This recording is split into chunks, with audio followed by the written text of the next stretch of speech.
So, good morning. This morning, I want to talk about what I think is perhaps one of the more important of the Eightfold Path, and one of the more practical and applicable of the Buddhist teachings, and that's mindful speech. As a species, our words have tremendous power. They can heal, they can harm, they can bridge connection, they can destroy connection, they can unite, divide, and on and on. And this is one of the many things that make us uniquely human, but it also presents us with some real challenges. The Buddha emphasized that our speech should be guided by 5 principles that I want to talk about this morning. Talk a little bit about each one. Honesty, helpfulness, kindness, the promotion of positive connections, and timeliness. And these 5 serve as a real moral compass for informing how we communicate, encouraging us to be mindful, encouraging us to be compassionate, and really paying attention to our speech. So let's go through each of those individually. The first and probably the most foundational of the 5 is honesty. The Buddha taught that untruthful speech, falsehoods, cause harm to both the speaker and the listener. When we lie, when we distort reality, we erode trust, we create confusion, we create misunderstanding. And honesty, in contrast, fosters clarity, it builds trust in relationships, it creates credibility for each of us. It really helps position us in the world. Imagine a situation where a friend asks you for feedback on a project they're working on. If we think it's mediocre, but if we say, no, it's perfect, when in fact it has critical flaws, we really do them a disservice. They may proceed with the project only to face criticism or failure later. So have we really done them, by sort of telling that white lie that it's fine, have we really done them a favor? A more honest response might be something like, well, you've made a good start, but I think a few areas could be improved. Would you like some suggestions? We don't have to be harsh. We don't have to be mean-spirited, but we do want to convey our honest assessment of what the project, how it's unfolding. And this really maintains the integrity of our feedback, and it's also constructive to the person who sought our opinion. Now, here I'm not talking about so-called brutal honesty, where we're harsh or blunt or unkind. Our feedback should always be tempered with kindness, but mindful honesty respects both the truth and the feelings of the other person. So we want to make sure we're being both truthful but skillful in respecting the other person's feelings. And this ensures that our words are not causing unnecessary harm. They're really supportive of both our own intention and the feelings of the other person. Next up of the 5 is helpfulness. And the Buddha emphasized that speech should be purposeful and contribute to the well-being of others. Here he talks about the potential harm caused by idle talk, unnecessary criticism, gossip, and so forth, which not only wastes energy, but also leads to misunderstanding or harm. And so he asks us before we speak to raise the question, will my words help this person? Will they lead to a better outcome? Suppose another example would be a friend is venting to us about a problem in their personal life. We might say something kind of snarky like, I told you this would happen, which really serves no constructive purpose. Instead, we might say something like, I hear you're going through a tough time. Is there any way I could help?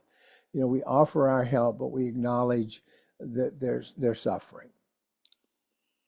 This response is helpful because it focuses on providing support rather than judgment or criticism. Now, let me be clear. Helpful speech doesn't mean we solve other people's problems or we take them on.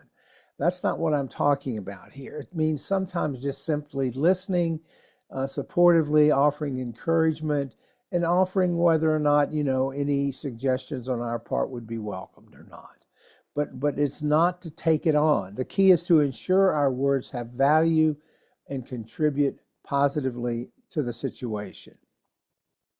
So that's helpfulness. Next up is kindness. This is speech that comes from a place of compassion and goodwill. The Buddha encourages us to speak in a way that uplifts others and avoids causing harm. Harsh or cruel words, even if truthful, can leave emotional damage. Kindness in speech ensures that our communication aligns with the principle of non-harming. So think of a parent correcting a child's behavior. If the parent yells, "You're careless, you never listen, what's wrong with you?" the words can really strain the relationship and hurt the child. A kinder approach might be, "I know you're doing your best, but this mistake could have been avoided if we were more careful. Let's figure out how to do it better next time." This seems like common sense, but too often we respond from a position of reactivity rather than more mindful kindness. So we want to think about responses that convey the message we want to get across, but with compassion, support, and encouragement. Now, kindness doesn't mean we avoid difficult conversations. It does require, though, that we deliver even hard truths in a way that respects the dignity and the feelings of others. The fourth aspect of right speech is fostering connection.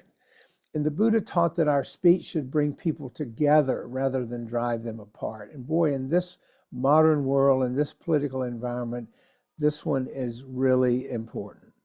Gossip, slander, name-calling, divisive speech are harmful. They cause distrust, they cause conflict, they cause separation. Rather, we strive instead to use our words to nurture understanding, trust, and harmony, even if there's disagreement. So think of two friends arguing. We have the choice in that moment to either fuel the conflict by taking sides, or we can try to foster understanding. If we say, "I think you both have valid points. Let's figure out how we can, look at this, split the difference, whatever." We promote positive connection. Disagreements do not have to result in separation, in a break in the connection. Instead, our words can help bridge divides and encourage collaboration. And we just do not see enough of that currently. In our daily lives, fostering positive connection might be refraining from speaking ill of others, might be refraining from gossip. Instead, we use our speech to express gratitude, offer support, and build bridges of understanding. And I will concede the point that often there's social pressure to engage or to participate in gossip. I get caught up in it myself. This requires a very strong intention and a mindful approach to our speech. And then finally, we have timeliness.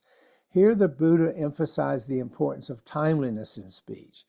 Even the most helpful, honest, or kind words can cause harm if spoken at the wrong moment. Mindful speech, in terms of timeliness, requires us to be sensitive to the context and the emotional state of the listener. So we think of a friend who's just lost a loved one. Telling them something like, "Everything happens for a reason," may be intended as comforting, but it's unlikely to be helpful in that moment of acute grief. A more timely response might be, "I can't imagine how hard this must be for you. I'm here if you need anything." Because this response acknowledges the pain without imposing a perspective that person is not ready to hear. Timeliness also applies to practical matters. For example, giving detailed feedback to a friend right before they head into an important meeting might overwhelm them. Or waiting until after the meeting instead to share our thoughts, it makes it more likely that our words can be received and acted upon effectively. So each of these 5 principles, honesty, helpfulness, kindness, fostering connection, and timeliness, has its own unique value, but they are interconnected. Right speech arises when we integrate all 5 principles into our communication. And this requires not only self-awareness, not only mindfulness, but empathy for the person we're speaking to. Applying the Buddhist teachings on mindful speech takes practice, it takes an intention, and it takes awareness. So let's talk about just some very basic skills for trying to facilitate right speech, skillful speech. We want to look before we leap, pause before we speak, take a moment to consider whether our words align with the 5 principles. And this can really reduce our tendency to be reactive, to engage in impulsive or harmful speech. I know that when I shoot from the hip too often reactively, I don't do a good job with right speech. So we want to pause. We want to practice active listening, truly listening to the other's words without interrupting, without planning our response. This helps us understand the needs of the other person and respond more mindfully. And then we want to thirdly reflect on our intention.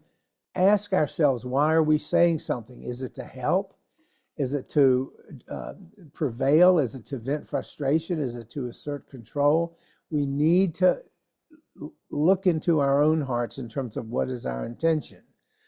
You know, one of the first things I learned many years ago in a family therapy seminar was to encourage family members to use I statements, which is framing our speech in a way that takes responsibility for our feelings and avoid blame. Instead of you, we would say, instead of saying you did me wrong, you say I feel hurt when such and such happens.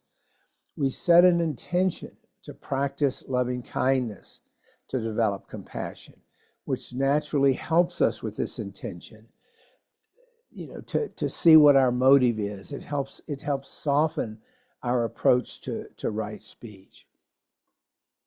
The Buddhist teachings on mindful speech are probably as relevant, if not more relevant now than they were 2,600 years ago, because in a world which is so characterized by divisive rhetoric, thoughtless communication, harmful speech, the 5 principles offer a guide for meaningful and compassionate interaction. If we set that tone, it's much more likely that the person we're engaging with will respond in kind. Not a guarantee, but it certainly raises the likelihood. If we come out in a reactive mode with guns blazing, it's a sure thing we're going to get a lot of defensiveness and a lot of pushback. When we apply these principles in our daily lives, we create a ripple effect of harmony, of understanding, both within ourselves and the world around us. So mindful speech is not just about what we say. In fact, the words themselves often matter less than how we say them, how we choose to show up for others, how we embody the values of truth, compassion, and connection every time we open our mouths. So those are some thoughts on a little deeper dive this morning into right speech.